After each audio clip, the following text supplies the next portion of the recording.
오늘 저희들이 함께 읽을 하나님의 말씀은 신약성경 고린도전서 6장 말씀입니다.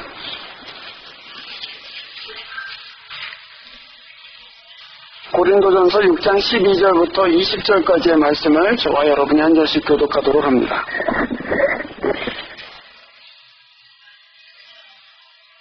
신약성경 고린도전서 6장 12절부터 제가 먼저 읽습니다. 모든 것이 내게 강하나 다 유익한 것이 아니요 모든 것이 내게 강하나 내가 아무에게든지 제재를 받지 아니하리라.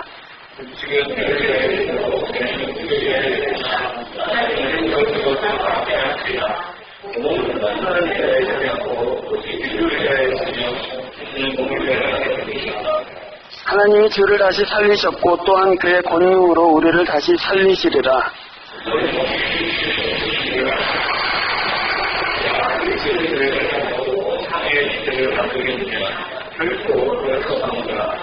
창기와 합하는 자는 저와 한 몸인 줄을 알지 못하느냐.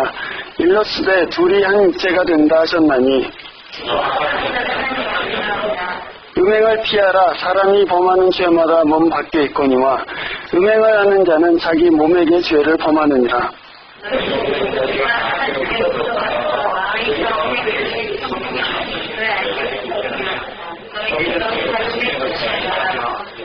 함께 읽겠습니다.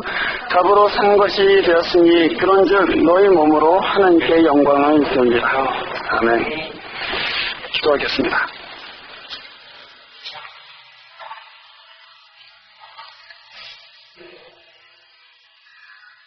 은혜가 풍성하신 하나님 아버지, 저희들의 주의 말씀을 듣고자 함께 모여 있습니다. 말씀해 주시고 또 저희 마음 가운데 생명을 넣어 주십시오. 함께 고린도전서의 말씀을 상고하면서 주님이 교회를 향한 뜻을 저희들로 알게 해주시고 주님이 교회를 사랑하고 계시는 것과 또 저희들 몸뿐만 아니라 영혼도 모든 우리 존재 전체를 주님께서 귀하게 여기시고 보존하시는 것을 알게 해주십시오. 저희들이 함께 말씀에 참여할 때 성령께서 우리 생각을 열어주시고 또 눈을 열어주셔서 주님의 말씀에 정밀한 것들을 깨달아 알 수 있도록 도와주십시오. 주 예수 그리스도의 이름으로 기도합니다. 아멘. 18세기 프랑스의 철학자 중에 장자크 루소라는 사람이 있습니다. 여러 가지 작품들을 많이 썼지만 그 중에 에밀이라는 작품을 썼는데 그 작품으로 인해서 장자크 루소가 현대 교육학의 아버지라고 그렇게 불리우기까지 합니다. 이 에밀이라는 작품은 사람의 교육을, 특별히 어린아이들을 위한 교육을 다룬 책입니다. 그런데 이 루소는 자기가 머물던 어떤 여관에서 만난 하녀와 동거를 했고 그 동거와 그 하녀와 평생 동안을 살았습니다. 결혼하지 않고 동거로 살았다고 그렇게 얘기합니다. 그 사이에서 4명의 자녀가 태어났는데 그 4명의 아이들을 하나도 돌보지 않고 낳은 병원에서 다 유기했습니다. 자기가 돌보고 교육시키는 것보다 이 아이들이 그냥 거기서 크면서 군인이나 농부가 되는 것이 더 낫다고 판단해서 4명의 아이들을 다 유기합니다. 천재 교육학의 아버지인데 자기 자녀들은 한 명도 교육하지를 않았습니다. 말과 삶이 일치하지 않는 경우는 상당히 많이 나타납니다. 그만큼 우리 생각 또 관념은 실제와 쉽게 분리될 수 있습니다. 그런데 여러분, 우리가 믿는 이 기독교의 진리는 추상적이지 않습니다. 항상 구체적인 어떤 현실을 통해서 나타납니다. 하나님의 사랑이 어떤 관념이 아니라 우리가 생각하고 있는 어떤 좋은 생각이 아니라 실제로 어떤 몸을 통해서 그리고 실제를 통해서 늘 드러났고 그것을 통해서 우리가 하나님의 사랑을 알게 되었습니다. 그래서 요한일서 3장 16절에 요한은 이렇게 선언합니다. 그가 우리를 위하여 목숨을 버리셨으니 우리가 이로써 사랑을 알았다. 그리스도께서 우리를 위하여 이 역사 가운데 오셔서 십자가에 달리셨기 때문에 그것을 보고 우리가 그제서야 사랑을 알았다는 것입니다. 하나님께서 마음에 품고 계신 사랑을 우리가 어떻게 알겠습니까? 하나님 마음 깊은 곳에 아무리 큰 사랑이 숨겨져 있다고 한들 저희들이 어떻게 하나님의 마음을 다 깨달아 알 수 있겠습니까? 하나님께서 아들을 보내셔서 십자가를 지게 하시는 것을 보고서야 하나님께서 우리를 진짜 사랑하시는구나 하고 알게 되는 것이죠. 하나님께서 우리를 사랑하신 그 사랑이 관념적이지 않고 실제로 몸을 통해서 그리스도의 그 몸을 통해서 표현된 것과 같이 기독교 신앙 역시 관념적이지 않습니다. 우리의 믿음은 관념적이지 않습니다. 우리의 믿음은 항상 우리의 몸을 통해서 구체화되고 표현됩니다. 만약에 우리의 믿음이 그냥 우리 머릿속에 있는 것이라면, 하나님을 향한 사랑이 우리 이 가슴에만 있는 것이라면, 또 내 형제와 자매를 긍휼히 여기는 마음이 그냥 내게만 있는 감정이라면 그것은 사실은 기만입니다. 스스로 나는 사랑하고 있는 사람이야 이렇게 생각하면 안 되는 것이죠. 아무것도 하고 있지 않은데 나는 저 사람에 대해서 사랑하는 마음을 품고 있다고, 내가 사랑하고 있다고 생각해서는 안 된다는 얘기입니다. 예를 들어서 여러분 야고보서 1장에 보면은 이런 말씀이 있습니다. 야고보 사도가 누구든지 스스로 경건하다고 생각하면서 자기 혀를 재갈 물리지 않으면 그 사람의 경건은 헛것이다 이렇게 얘기합니다. 난 경건하다, 나는 믿음이 있다, 나는 하나님을 경외하는 사람이다 하는데 실제로 그 혀를 적절하게 컨트롤하고 있지 않다면, 뒤에서 다른 사람의 험담을 하고 있고 뒤에서 다른 사람의 부끄러운 일들을 계속 얘기하고 다니고 있다면 그 사람의 경건은 헛것입니다 이렇게 얘기합니다. 그러면서 이렇게 얘기합니다. 하나님 앞에서 정결하고 거짓이 없는 경건은 고아와 과부를 그 환난 중에 돌아보고 자기를 지켜 세속에 물들지 않는 이것입니다. 이렇게 선언합니다. 하나님 앞에서 받으실 만한 경건이 무엇이냐, 그것은 이 세상의 낮은 사람들과 같이 울고 같이 웃는 것입니다.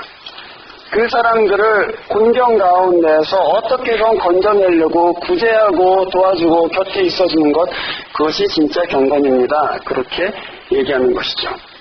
저희들이 이번 달하고 다음 달 첫 번째 주까지 미션 웨이코에 무슨 물품을 전달한다고 그렇게 그 물품 드라이브를 하고 있습니다.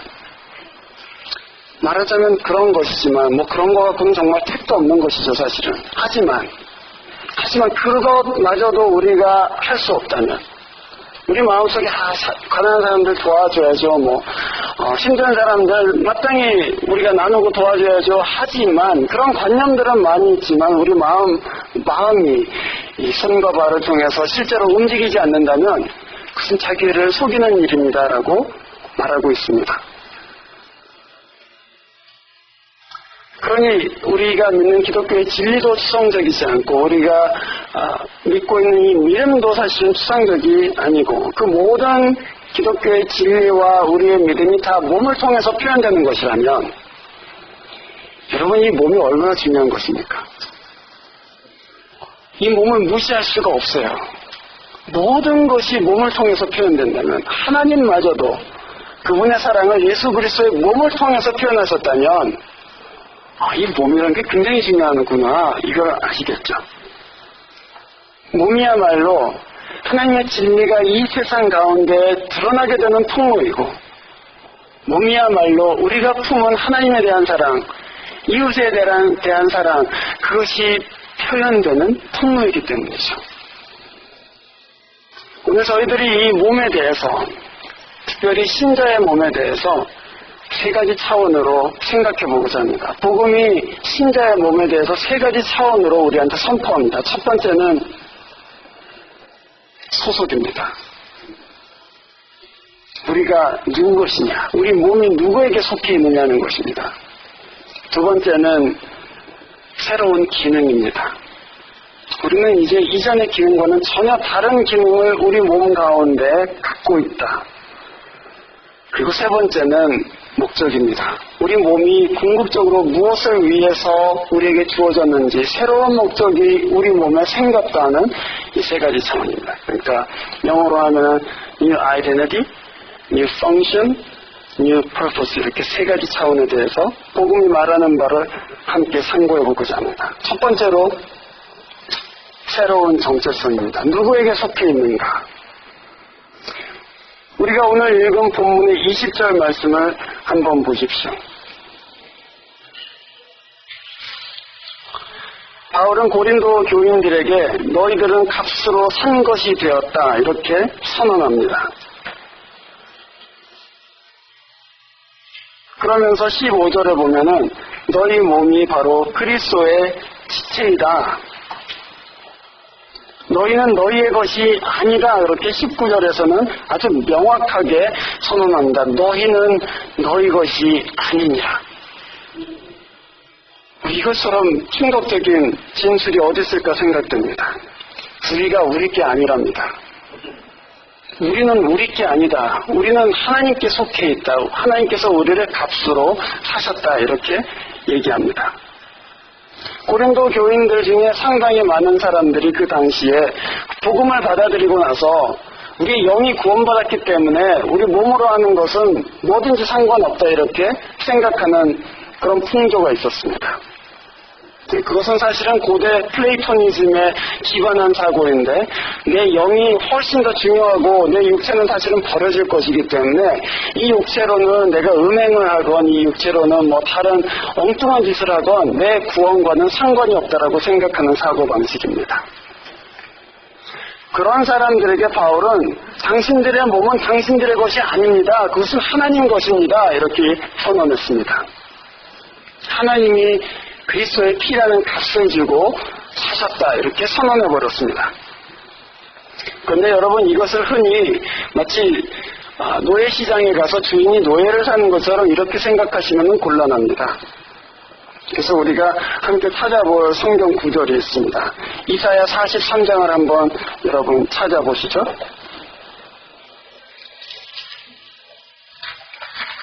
구약성경 이사야 43장 말씀을 함께 찾아보도록 하겠습니다.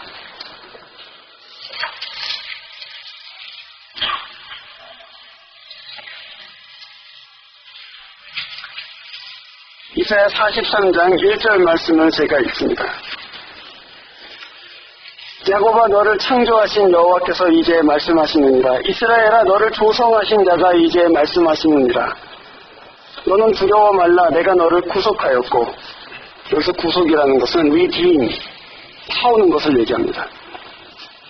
내가 너를 구속하였고 내가 너를 진영하여 불렀나니 너는 내 것이라. 네가 물 가운데 지날 때에 내가 함께 할 것이야. 네가 강을 건널 때에 물이 너를 침몰하지 못할 것이다.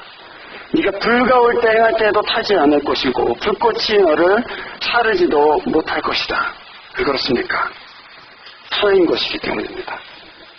네가 내 것이기 때문에 네가 어디에 가든지 내가 너를 보호하고 네가 해를 당하지 않도록 내가 지켜줄 것이다. 그 얘기입니다. 그러고 나서 4절 말씀을 보십시오. 내가 너를 보배롭고 존귀하게 여기고 너를 사랑하였은즉 내가 사람들을 주어 너를 바꾸며 백성들로 내 생명을 대신할 것이다. 값으로 사셨다는 얘기는 그냥 노예처럼 부르려고 우리를 취하셨다는 얘기가 아닙니다. 값으로 사셨다는 얘기는 내가 너를 귀하게 존귀하게 구별해서 내 것으로 만들기 위해서 내가 샀다 하는 그런 말씀입니다. 네가 어디에 가든지 네가 무엇을 하든지 내 손으로 붙들어 줄 것이다. 네가 불 가운데 있어도 타지 않고 물 가운데 있어도 그 물에 침몰되지 않을 것이다. 그것이 내가 너를 내 것 삼았다 하는 말씀의 의미입니다.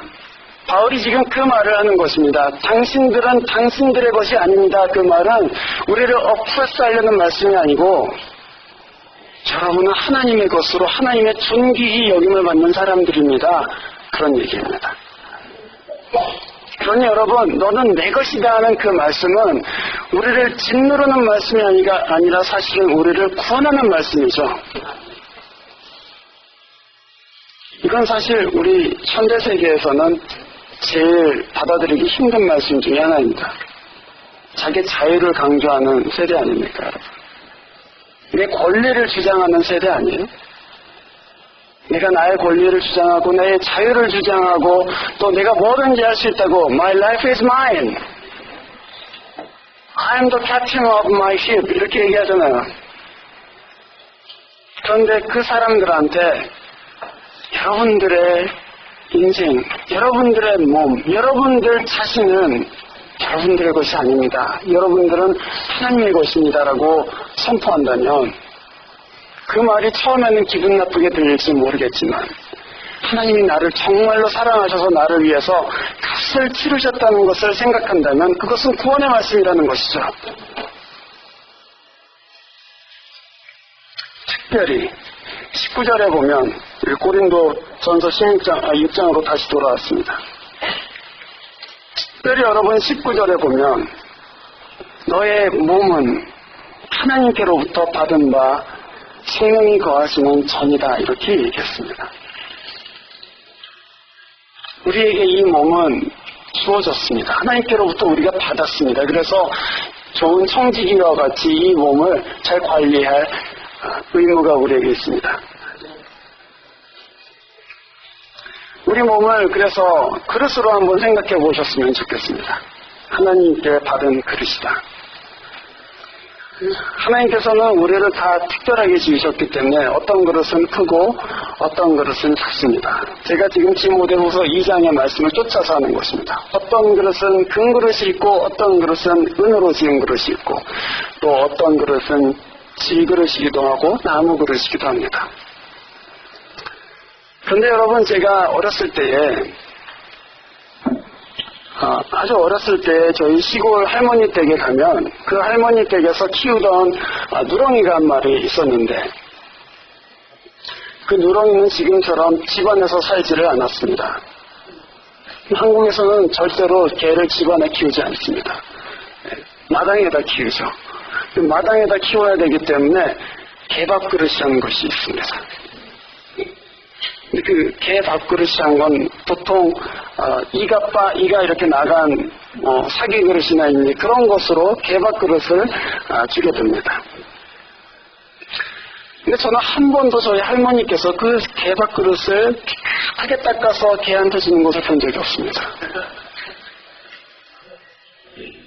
여러분이 지금 개를 집안에서 키우시면은 그 깨끗하게 닦는 분들도 덜어 계시지만 예전에는 개를 밖에서 키우기 때문에 개밥그릇을 깨끗하게 닦아갖고 개한테 주는 사람은 아무도 없습니다. 또는 밥그릇이 망가졌을 경우에는 개밥그릇이 됩니다.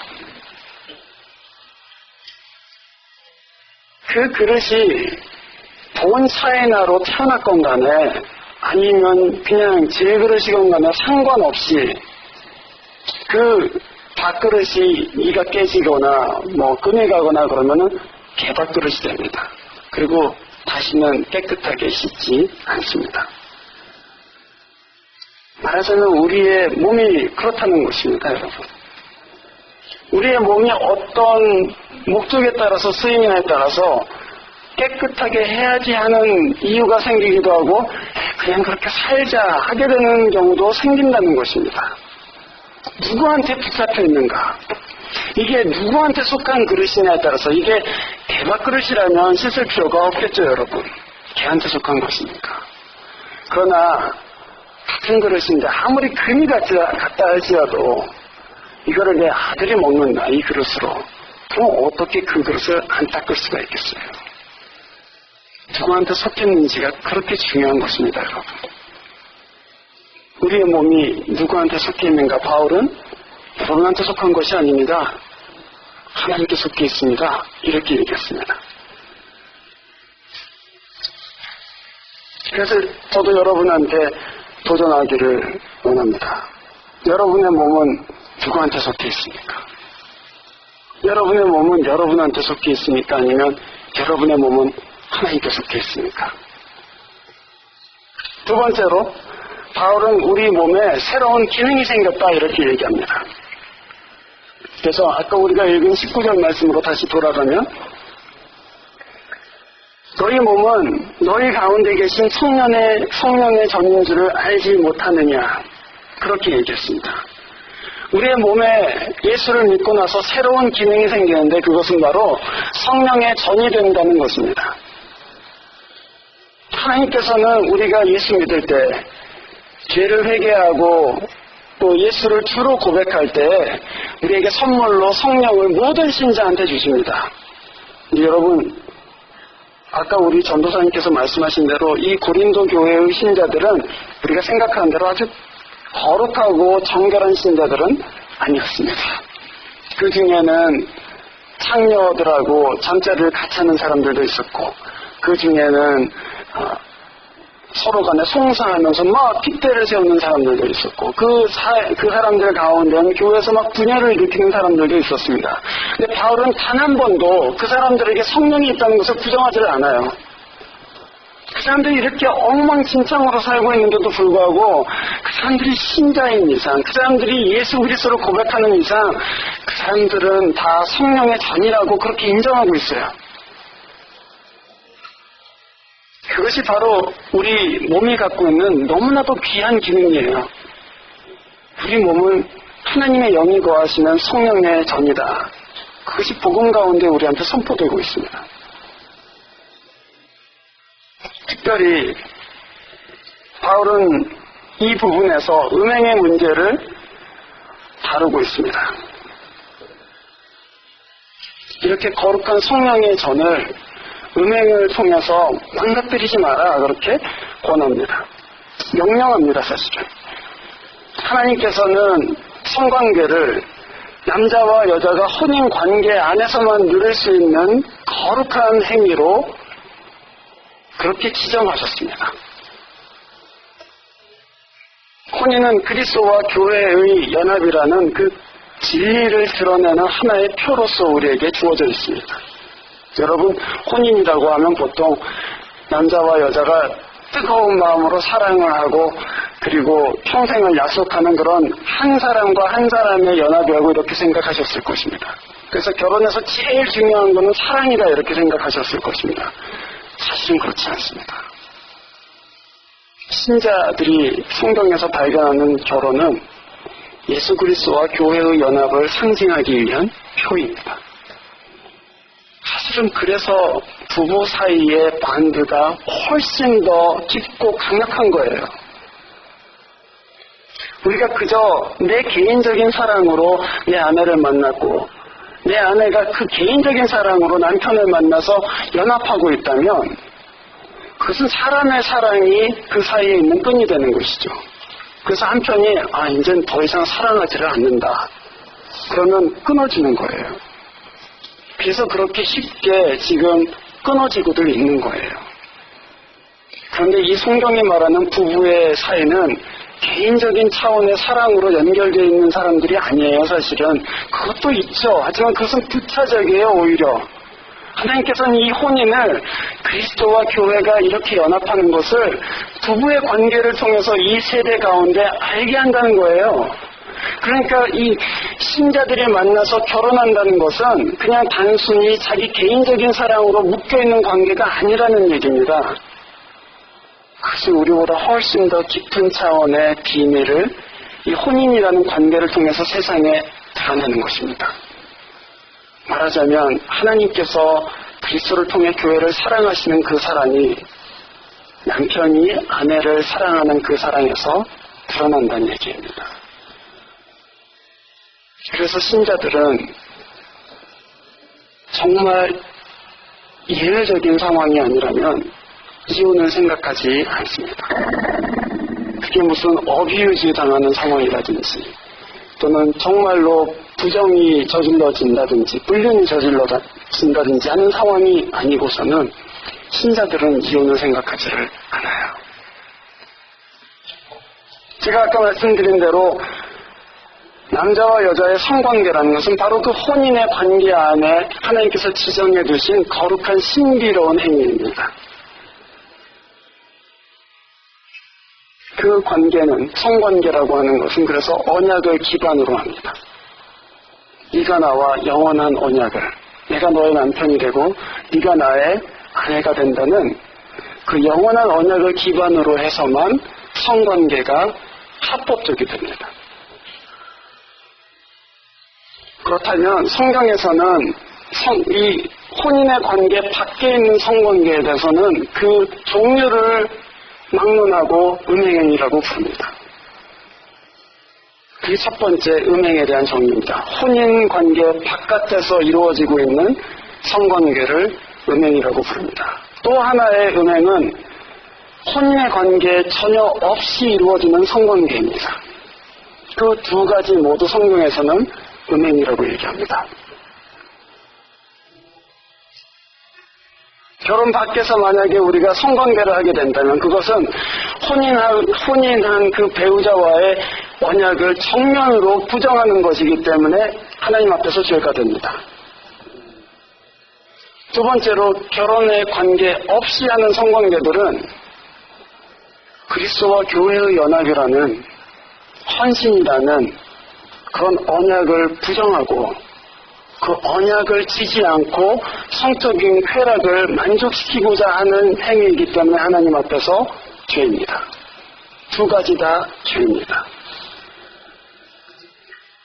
몸은 우리에게 속해 있지 않습니다. 몸은 하나님께 속해 있습니다.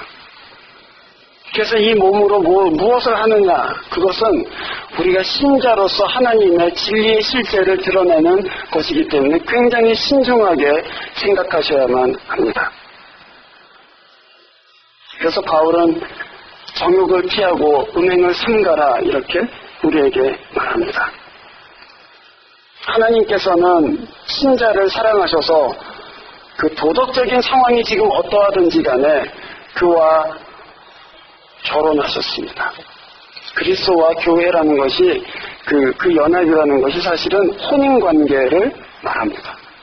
그리스도가 교회를 사랑하셔서 혼인했다는 거죠. 언약관계를 맺었다는 것입니다. 여러분, 우리의 몸이 성령께서 거하시는 아름다운 전이라면 그 얘기는 우리의 이 그리스도와 우리의 관계가 깊은 언약 가운데 있다는 것을 의미합니다. 여러분의 몸을 여러분의 육신적인 정욕에 내맡겨서 아무렇게나 그렇게 사용하지 마십시오. 우리 특별히 아직 혼 전에 있는 우리 청년들, 혼인의 순결을 귀중하게 지키시기를 제가 부탁드립니다. 그것은 여러분의 배우자한테 여러분의 처녀성을 주기 위한 것이 아닙니다, 사실은. 그것도 하나의 의미가 되겠지만 내가 너의 첫 번째 남자다 이렇게 자기의 처녀성을 주는 게 의미가 있긴 하겠지만 사실은 그것보다 훨씬 더 중요한 의미가 있어요. 여러분의 몸은 성령의 전이고 그것은 하나님이신 예수 그리스도와 교회가 맺은 언약을 드러내는 통로예요. 그래서 여러분의 그 성에 대한 여러 가지 생각들과 행위들을 거기에 합당하게 사용하시기를 바랍니다. 또 이미 혼인을 하신 여러분들, 이미 배우자와 함께 살고 있는 여러분, 여러분의 혼인 관계를 그저 두 사람이 사랑해서 서로 누리고 있는 관계라고 생각하시면 안 됩니다. 더 나아가서 여러분이 부부 안에서 누리고 있는 성의 만족을 그냥 육체적인 만족이라고 생각하시는 것도 곤란합니다. 그것들은 사실은 그보다 훨씬 더 깊은 차원의 진리를 드러내고 있는 것입니다. 그래서 여러분의 침소를 거룩하고 그리고 좋은 것으로 훨씬 더 깊은 차원으로 여러분 받아들이시고 그리고 그것을 즐거워하시며 하나님께 더 깊은 감사함으로 여러분의 배우자들과 연합하시기를 부탁드립니다. 세 번째로 바울은 우리 몸이 아주 전혀 다른 퍼포스를 위해서 이제 다시금 새로 지어졌다 그렇게 얘기합니다. 20절 말씀을 함께 보겠습니다. 값으로 산 것이 되었으니 그런즉 너희 몸으로 하나님께 영광을 돌리라. 몸으로 하나님께 영광을 돌리라고 합니다. 하나님의 영광을 몸을 통해서 드러내는 것이 이 몸에 주어진 최고의 목적입니다. 그 얘기이죠. 여러분 제가 몇 번 말씀드렸지만 사람이 진짜 사람같이 되는 때가 언제입니까? 자기보다 높은 가치를 위해서 살 때이죠. 자기가 자기 자신이나 또는 자기보다 열등한 존재를 위해서 살 때는, 예를 들어서 나는 내 개를 위해서 살 거야 하면은 그 가치가 상당히 떨어집니다. 또는 나는 돈을 위해서 살 거야 할 때도 훨씬 가치가 떨어지게 됩니다. 나는 돈과 같은 사람이 되는 것이죠. 그러나 사람이 진짜 사람 될 때는 사람보다 높은 가치를 추구할 때인데, 사람보다 높은 가치라는 건 이 세상에 하나밖에 없어요. 하나님밖에는 안 계십니다. 사람이 하나님을 추구할 때에만 진짜 사람으로서 살게 됩니다. 한번 이렇게 생각해 보시면 어떻겠습니까? 여러분, 테니스 공을 활용하는 여러 가지 방법이 있습니다. 그 중에 대표적인 게 뭐죠? 네, 의자 다리 밑에다 이렇게 꽂아놔서 플로어에 이렇게 긁히지 않도록 그렇게 하는 것이 굉장히 좋은 테니스공 활용 방법이죠. 그렇죠? 이렇게 생각해 보시면 어떻겠습니까? 테니스공이 하나 있는데, 이 테니스공은 백악관 대통령 의자 밑에 꽂혀 있기를 원할까요? 아니면은 코트에서 어린아이들이 치기를 원할까요? 테니스공이 백악관 대통령이 앉아있는 의자 밑에 꽂혀 있다 한들, 그것은 테니스공한테는 수치죠. 왜냐하면 테니스공은 그것을 위해서 지어진 것이 아니기 때문입니다. 그러나 아무리 꼬맹이 이제 테니스를 막 배운 비기너라 할지라도 그 아이들이 이 테니스공을 갖고 테니스를 배우고 있다면 테니스공은 거기서 가장 큰 기쁨과 영광을 누리게 되죠. 존재의 목적이 테니스 코트에 있는 게 목적이기 때문입니다. 아무리 존재의 목적이 테니스 코트에 있다 해도 난 백악관이 좋아. 여러분, 의자 밑에 기스가 안 나게 하는 건 테니스공이 아니어도 얼마든지 다른 것으로 할 수 있지만, 아이들이 테니스를 배우기 위해서 테니스공이 아닌 축구공으로 테니스를 친다. 그것은 불가능한 것이죠. 축구공한테도 쉐임이요, 테니스공한테도 쉐임이 되는 것입니다. 제가 무슨 말씀을 하는지 여러분 아시겠죠? 우리가 테니스공으로 지어졌는데 의자 밑에 가 있으면 안 된다는 얘기입니다. 하나님께서 우리를 하나님께서 거하시는 전이라는 목적을 위해서 사용하셨다면, 그 목적에 맞게 사용될 때 가장 큰 영광이 우리 몸에 있다는 것입니다. 여러분, 몸에다가 뭘 치장한다고 영광스럽게 된다고 생각하시면 곤란합니다. 왜냐하면 그 몸은 10년, 20년 지나갈수록 점점 더 쇠락할 것이기 때문입니다. 여러분이 아무리 눈을 째도, 그리고 그 안에다 무슨 보톡스 같은 걸 넣어도, 아무리 목 밑에 있는 주름살을 없애겠다고 이걸 겹겹이 접어갖고 다시 꼬매셔도 그건 다시 결국에는 생겨요. 거기는 영광이 없습니다. 주름살에는 영광이 있지 않습니다. 하지만 여러분이 주름진 얼굴로 사랑하는 아이를 위해서 환한 미소를 띠고 웰컴한다면, 우울한 사람을 위해서 화구해주고, 내가 너를 위해서 쿠키를 만들었다 그리고 주름진 손으로 쿠키를 만들고, 그러면 쇠락해가는 여러분의 육체에도, 그 몸에도 하나님의 영광이 드러나는 것이죠. 그래서 바울이 뭐라고 했습니까? 우리 겉사람은 날로 날로 후패하나 우리 속사람은 날로 날로 새롭도다. 그게 신자의 몸이 가지고 있는 정광입니다. 그냥 우리가 관념적으로 하는 얘기가 아니에요. 속사람이 새롭게 되어지는 것은 후패하는 겉사람을 가지고 하나님의 영광을 위해서 살 때만 그렇게 되는 것이죠. 그래서 바울은 로마서 12장 1절에서 이렇게 얘기합니다. 형제들아, 내가 하나님의 모든 자비하심으로 너희를 권하노니 너희 몸을 하나님이 기뻐하시는 거룩한 산 제사로 드리라. 이는 너희의 드릴 영적 예배니라. 영적 예배라고 하면은 막 방언하고 방언 통역하고 무슨 예언하고 이런 것을 생각하시는 분들도 계시겠죠. 하지만 여러분, 하나님이 보시는 진짜 영적인 예배가 뭡니까? 내 몸을 드리는 것입니다. 내 몸을 하나님께 드리는 거예요. 몸과 함께 시간을 드리고, 몸과 함께 내 소유를 드리고, 내 힘을 드리고, 그래서 주님의 영광을 위해서 내 몸을 사용하는 것. 그게 바로 바울이 얘기하는 영적인 예배입니다. 여러분, 우리가 지금 다 여기서 예배 드리고 있습니다.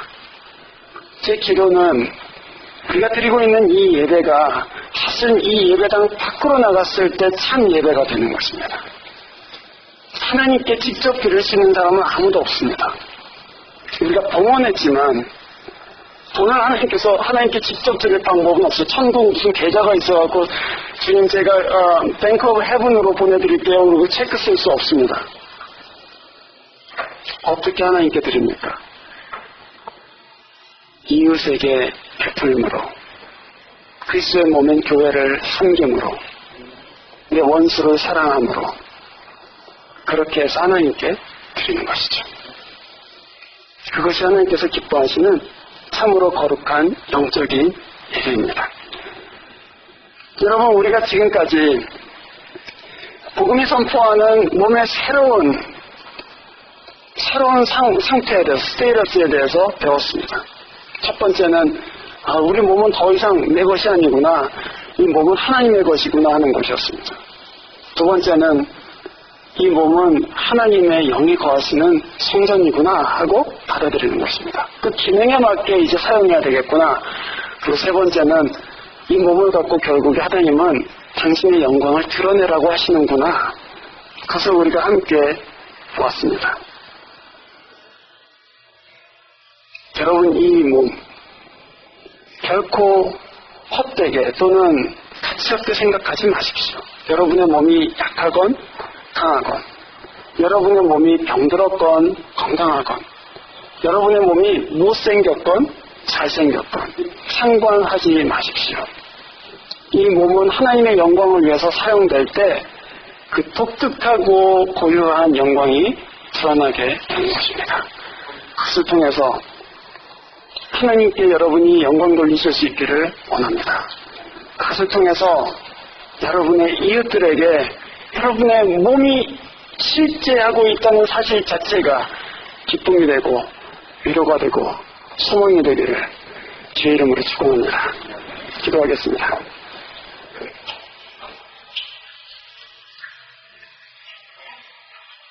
지금 저희들이 가지고 있는 이 몸, 다 잃어버려도 몸만 내 것이라고 생각했던 그 몸도 하나님의 것이고 주님 손 안에 있음을 고백합니다.